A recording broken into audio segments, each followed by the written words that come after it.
All right, I wanted to show you a couple of things here. My map's on the left, and Google, I realized Google actually has pretty good 3D map up. I downloaded their satellite map, which is flat, shows the topography, but their 3D scan actually has all the trees on it, and so that looks more up to date than what their satellite photo is. So I'll get that uploaded and put in place. It looks like the ceremony would be right here.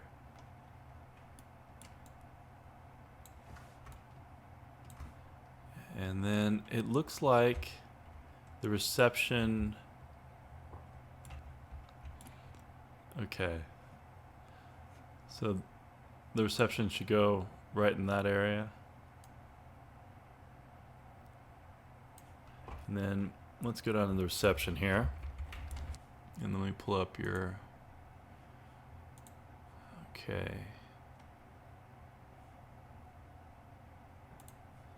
So if I lay out that map, that's what I have here.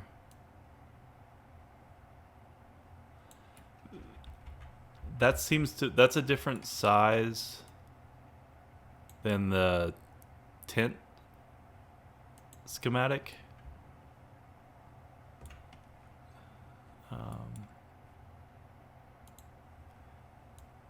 See there?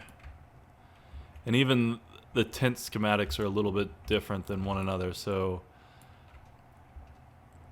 this one shows what looks like one more segment than this one. So this one down here was the biggest one. I'll make this a little less confusing here in a second. So that was just to kind of see what the profile would look like, and actually there should be one more segment, I believe, in there to make all three of those little U shapes be the same. But like I said, I have somebody helping me build that tent portion of it, and it'll come in later on this week. But I just wanted to start showing you the different maps and parts here. So I think you got a lot more space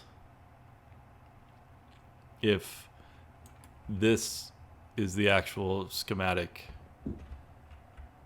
of the tent.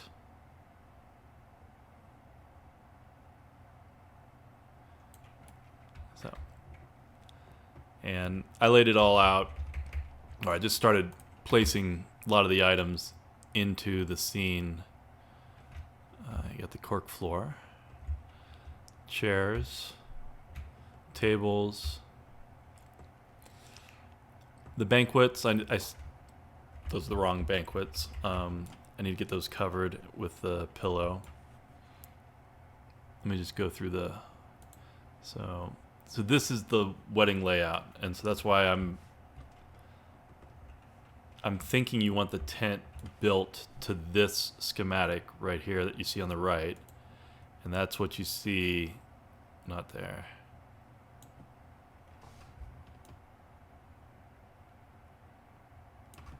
This one. And so there's a lot of room that's not being utilized on this other layout. But I think once we get it into the right size tent, there's going to be plenty enough room to spread things out, because everything looks kind of cramped right now.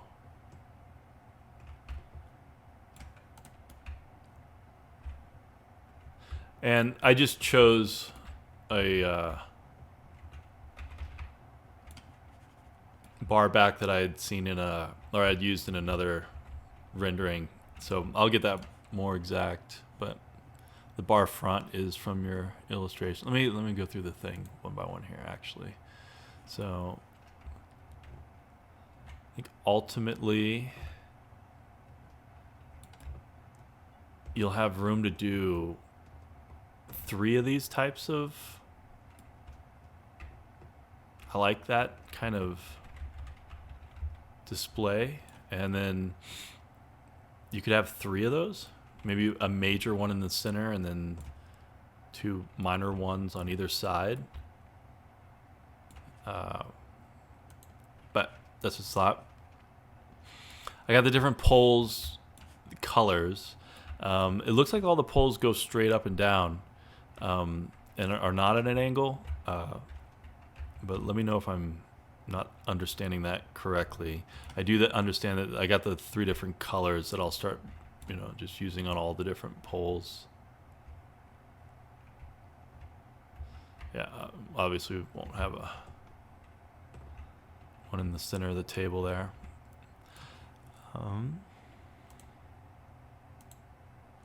Oh, I love this dance floor. I started going into actually building it out. I actually want to figure out the geometry of all of it, but I didn't want to waste too much time on that.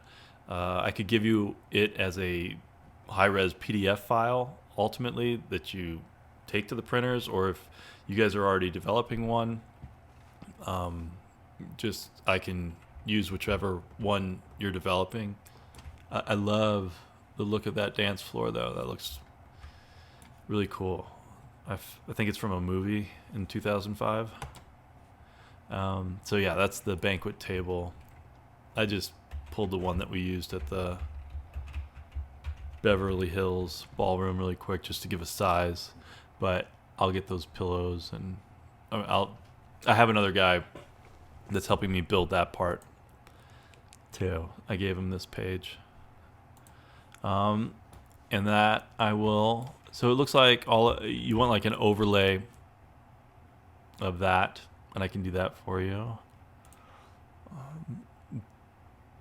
It looks like it's pretty much those dots, but then you introduce different, those patterns too. I can look for that and do it with or without. I have somebody working on the plates. I should get that in this week. The bar back, again, yeah, I can get the right bar back, and I actually think those are way too big right now. They would end up being I think this looks like 9 feet right now, and I think it should be probably more like that, but we can refine that. So yeah, that's just and I'll get those lamps.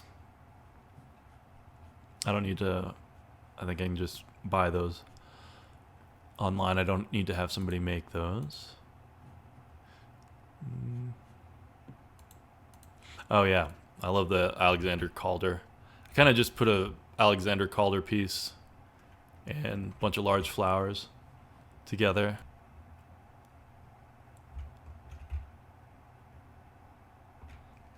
On the stage, I'll get those flowers. How tall do you want the stage? Right now I have it about 12 feet total. So we know the dimensions on the stage. I like that. That's really cool. And then I'll add the flowers and the flower here. I'll work on this front fabric. It looks a little bit chunky. I want to get something a little bit more elegant like you have in the photograph there.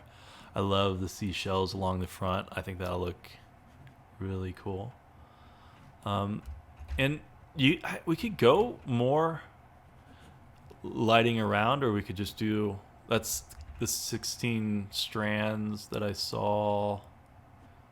Where was it? Yeah, this is like 16.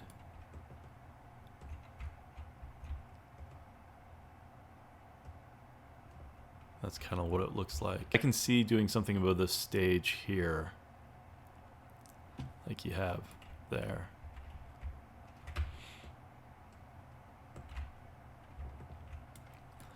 Oh, and let me do this actually, now that we're looking at it down here, because it won't be in the middle of the day like this.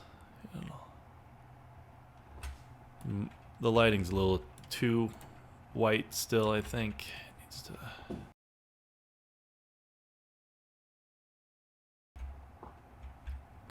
create some neat shapes on the ground with the flowers and the shapes in the air.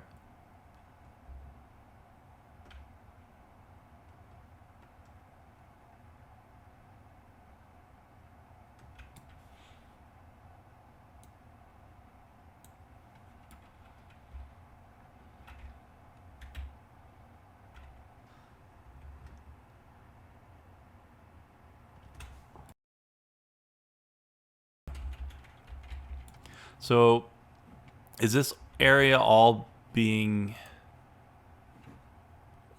planted with like wildflower seeds then? And then the ceremony area will be kind of like mowed out?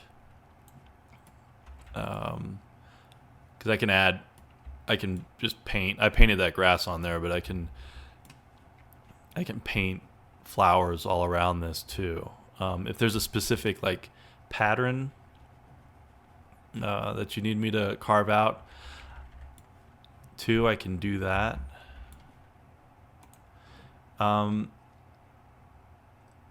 So is like the bold color here like what you're looking for here? I just did the color that was on the ceremony map.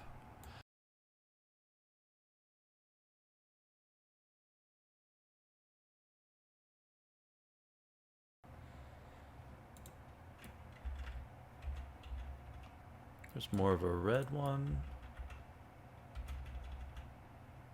Then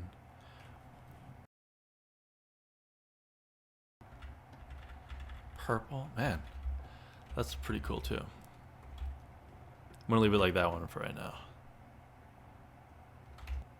For the backs of these chairs, you have one standard shape there that I used to just kind of extrude the entire shape, but it looks like you're gonna have them go more organically into the ground, so you would want this to have more of a sculpted back ultimately that would be indistinguishable from the ground. That's what I'm picking up from there. So I was going to add that to the rendering here. And the huppa, so I think it needs to be a 10 by 10 cube so that it can be, so you can stand underneath it. So that's my thoughts about the huppa. I love using the organic twigs and greenery and then having the string lights in with all of that. I think that'll be quite a focal point in front of the ceremony. So now let me go over here to the pool party. I have someone gathering all the assets for this one, so I'll put that together tomorrow. And then for the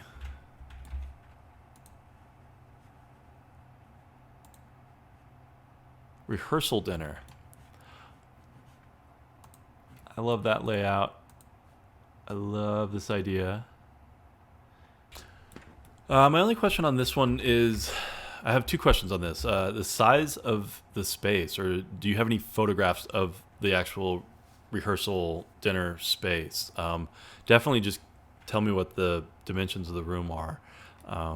It looks like an enormous room from the size of the map, so I don't really know how big or small to make it right now. And then, are you wanting to use the